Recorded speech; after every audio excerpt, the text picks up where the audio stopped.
Ce sont des visiteurs et des partenaires venus contempler les merveilles d'ici.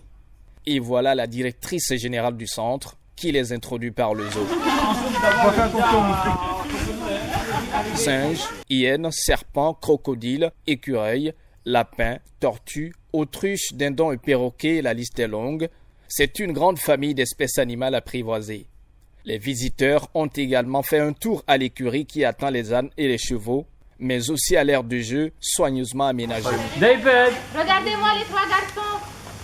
Non, Johnny, Le petit jardin, l'espace pique-nique, les statues d'animaux et d'hommes et bien d'autres coins du complexe sont passés en revue.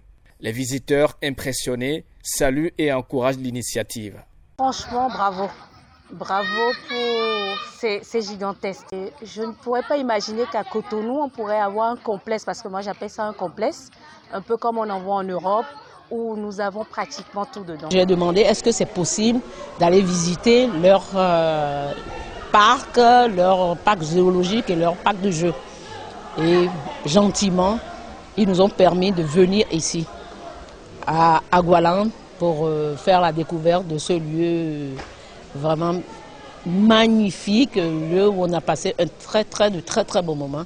Et je suis sûre que les gamins sont contents, les enfants sont très contents, et moi avec. Je suis vraiment impressionnée par la diversité. Et j'ai remarqué qu'il y avait beaucoup d'attention dans les détails aussi. Et ça retrace un peu l'histoire du Bénin. Je félicite d'abord la famille Agua, parce que le Bénin avait besoin de redorer le côté touristique. Et ils l'ont fait, ça commence et c'est magnifique. Déjà, quand on entend parler, c'est quelque chose, mais quand on vient voir de nos propres yeux, c'est impressionnant. La variété, l'espace, les idées cachées derrière chaque coin à visiter.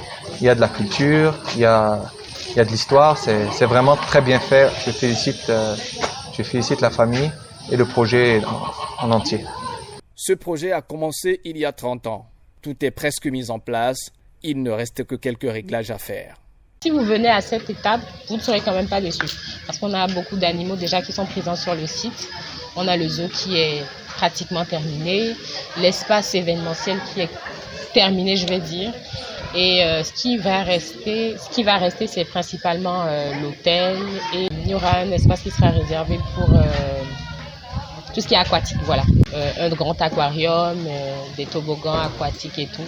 Donc ces deux côtés-là ne sont pas encore complètement terminés, mais si vous venez, vous serez quand même en mesure de voir quelques animaux qui sont déjà présents sur le site.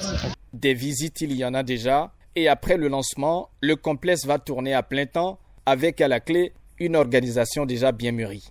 Après les communications qu'on va faire sur l'ouverture, on va essayer de mettre en place des points focaux un peu partout dans la ville où on aura des bus disponibles pour la population pour les amener sur le site. Mais si les gens veulent venir par eux-mêmes, c'est possible également.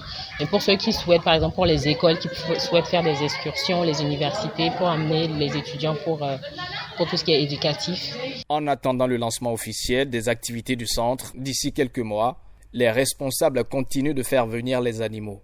L'objectif principal, c'est de faire de Agualand un complexe touristique de référence dans la sous-région ouest africaine.